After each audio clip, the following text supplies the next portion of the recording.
Ghoul evening, all you clinical maniacs and undiagnosed psychopaths. I'm William Ghoul, and you're listening to the Ghoul Brothers, where we find stories on the internet touched by the devil himself and present them for your sick perusal.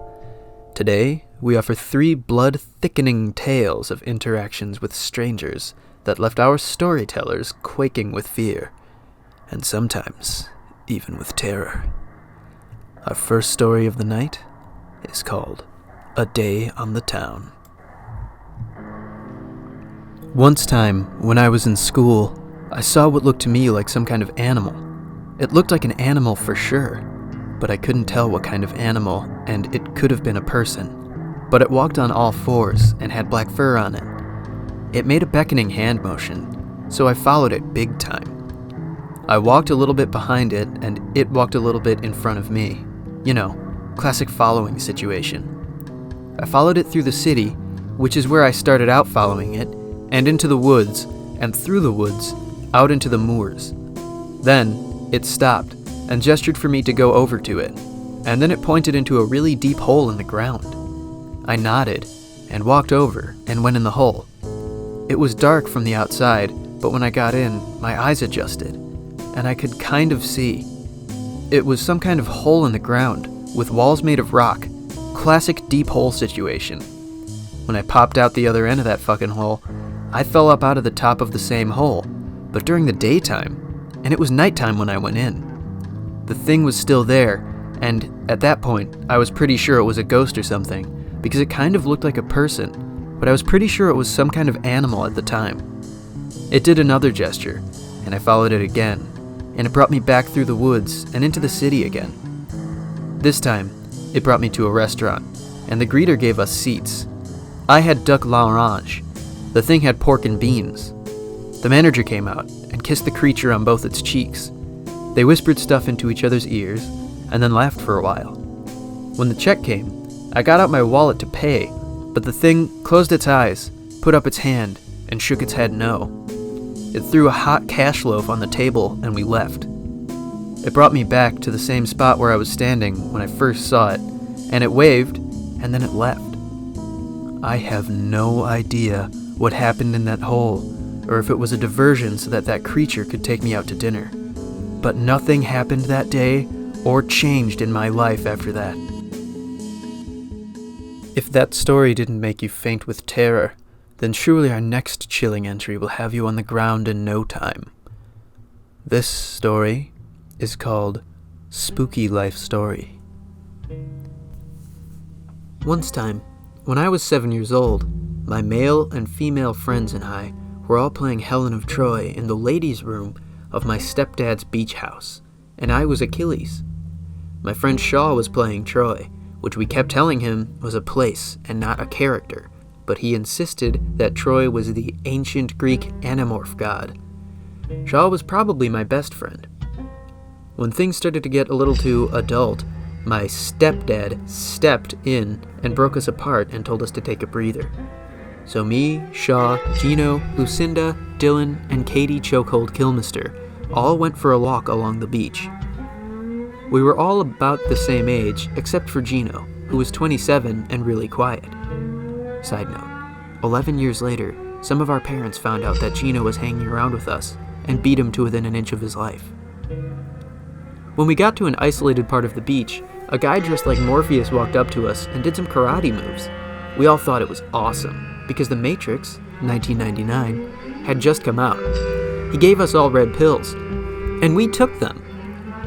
When we woke up, we were hanging upside down from his dungeon, and he was naked instead of dressed like Morpheus. He cut Dylan down, sawed him in half, put his legs into a vat of acid, and then turned his torso into meat. All us other kids were just throwing up all over ourselves and crying, until he put on Seinfeld. Then we calmed down and watched Seinfeld. After 19 months hanging from his dungeon ceiling, eating nothing but bow tie pasta with no sauce, the police finally located him, and he killed himself in the raid. 2 years after we got let out, every one of us but Gino moved into a secluded house and got married to each other. 3 years and 700 initiates after that, The ATF came, and Shaw's head got blown off in the raid. Katie, Lucinda, and I escaped, though. While we were driving away to Mexico, Lucinda got attacked by coyotes and died. Now, Katie and I live happily in Mexico, with 6 adopted children and 4 of our own. A truly horrific tale which details the depths of human depravity. Our next entry concerns the dangers of entering a stranger's car. It is entitled Bacradeli, also known as The Day of the Drive. Once time, back in 1992, when there was a Blockbuster video on every corner and every TV commercial had a skateboard in it, I was shopping for some extra long cargo capris when the Gap associate told me that they had a secret stock in the back. I'd worked in retail for 15 years prior to that, so it was second nature for me to go into the back room of a store. I assumed that the sales associate could sense a fellow retail grunt, so I trusted them. Little did I know, they just wanted to show me the secret stock. We made it to the back of a very industrial-looking room that was poorly lit, and the salesperson told me to hold on. I stood there in flickering fluorescent light and waited.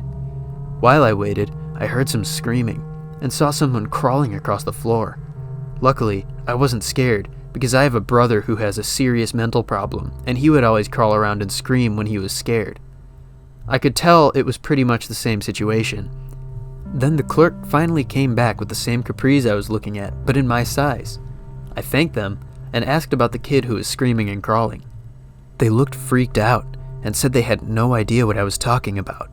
But then another person who worked there came up behind me and said it was his little sister and that she didn't have anywhere else to go that day. I said I had a brother who did the same stuff, and he told me that I couldn't be in the back room. He also said that the clerk who gave me the pants could have just brought them out to me. We all laughed, and I bought the capris. When I left the store, an old guy pulled over in a muscle car and wolf whistled at me and said, "Nice capris, perfect fit." I said, "Thanks," and tried to walk away, but the guy asked if I needed a ride somewhere. I said probably not, but he insisted, so I got in the car. That was my first mistake. He asked me for directions, so I started telling him how to get to my house, and he said, "No, not directions to your house, directions to my house." I wasn't sure how to do that, so I started picking random turns. After about 10 minutes, I saw a highway on-ramp, and I'm not sure why, but I told him to get on there. He said, "Good choice," and started heading out of town. After about 30 more minutes, the buildings were less frequent, and I told him to take the next exit. We didn't talk too much, but I kept making jokes that he would laugh at, and sometimes he would start a TV quote and then I would finish it. We came upon a residential parking block that looked like nothing special, and I told him to stop. He said, "Impressive, but which one is mine?" I looked around. Some of the houses were really nice, and some looked terrible, but there was one that looked just like a normal house. I said, "That one." He smiled and said, "Your place or mine?" I looked at his regular house, and after I thought about it for a long time, I said, "Yours." He nodded and got out of the car, then came around and opened my door. We held hands, but not casually. We kept them at shoulder level, and walked to the front door. He told me to open it, but I said he should. He said, "Right again," and took a screwdriver out of his pocket and took the door off its hinges. I asked why the hinges were on the outside of the door, and he said, "I gotta get in somehow." When we went in, there was no light, even though it was still daytime, and I saw that the house had windows on the outside. He said, "Dinner's in the microwave. I'm gonna hit the sack." I heard a loud thump. I wasn't sure where anything was, and it made me a little uncomfortable that he went to sleep with the door still open and on the ground. I waited around to see if he was just joking around, but I heard him start snoring. I decided to cut my losses and turned around to leave, but when I turned to the door, I saw the guy standing there. I could still hear him snoring behind me, but the one in the doorway looked a little surprised and kind of scared. He shushed me and gestured for me to come outside. I followed him out, and he took me back to the car. I said, "To my house?" And he said, "No, mine. Not yours, and not his." I didn't like this, but I figured it was better than staying there. This guy didn't ask for directions, and when I made jokes, he didn't laugh. He started some TV quotes, but when I tried to finish them, he kept screaming, "Stop! Stop it!" Eventually, we were back in town.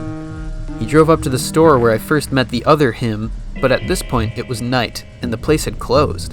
He said, "No, not here, never here," and kept driving. He took me to a house I didn't know, and told me to get out of the car and look in the window. I got out and walked across the empty, quiet street and looked into the window.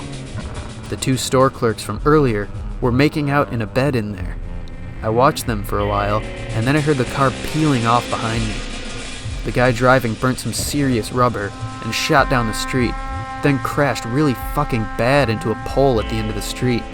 The two clerks came outside to see what was happening and saw me. I told them that I needed a place to stay, and they let me sleep on the couch in the living room. I was really happy for them, because I could hear how much they loved each other while they made love in the next room. The next morning, I asked that one clerk where his sister was, and he said, "With my parents." That made sense to me. Later that month, the two clerks adopted me, and I adopted the clerk's younger sister and my own brother, and we became 3 generations of the same family. I truly do not understand why I'm recording this outro, as all of our listeners must surely have died of fright by this point.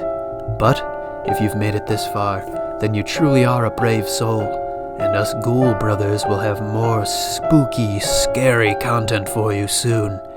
Please, like and subscribe to keep the devil appeased.